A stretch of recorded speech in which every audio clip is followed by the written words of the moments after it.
aaladda social mediaha waa tacaqabada ugu weyn ee soo food saartay koritaanka ilmaha. hadba sidii loola dhaqmo ama sidii loo isticmaalo ayuu ilmahaasi noqdaa.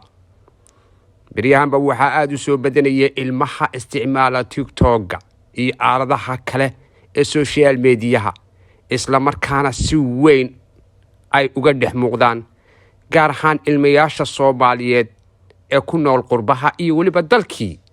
tanina waxa ay ka sahlaysaa ilmaha in uu waxbarashadiisii iyo noloshiisiiba uu ku mashquulo.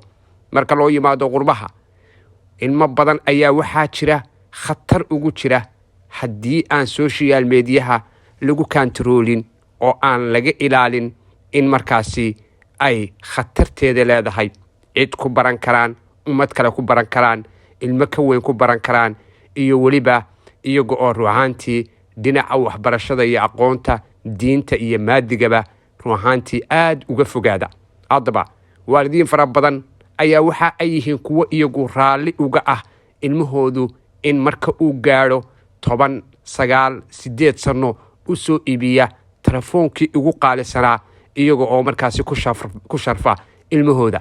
taasina ay caqabad u keento maalinta ilmaha 10 jir ama 8 jir uu gaadho, moobilka la siinayo ugu qaalisan loo soo iibinayo, wax allaale wuxuu doonana uu ku isticmaalayo, ciduu la sheekaysto, ciduu la socdo, iyo wuxuu ku samaynayo midnaba aan waalidkaasi wax dabagala ma kantaroola uusan ku sabayn.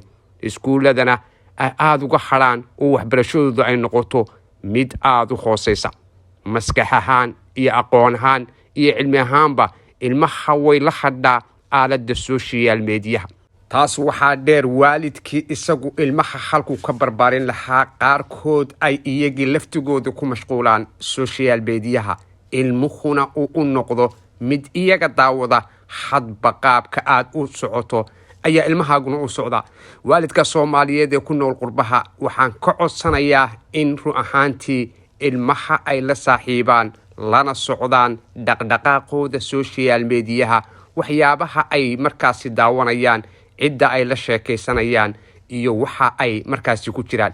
social mediaha ilmo fara badan faa'iidooyin badan ayay ka helaan. waxaa laga akhristaa qur-aanka, wacdiga diiniga ahaa, iyaga oo luuqada badankooduna ay ku bartaan marka ay daawadaan masaasalada ama filimada fiican ee ilmaha loogu talagalay in maskaxda laga koriyo.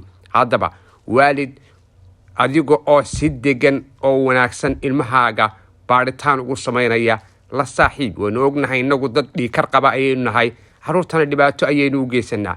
la saaxiib oo ilmaha maskax ahaan soo jiido oo la sheekayso waxa uu daawanayo iyo waxa uu ku jiro. waayo ruuxaantii waxaa jira maqaalo xunxun ama goobo xunxun oo waxyaabo khaldan laga barto. markaa taa laftigeeda waa inaad ku kantarooshid. haddii xitaa aad ka balowgarayn kartid ama aad ka tuuri kartid, ka tuur, si markaasi ilmahaasi uusan ugu dhicin god. una samee waqti ama jadwal ku saabsan waqti kooban oo social mediaha isticmaali karo.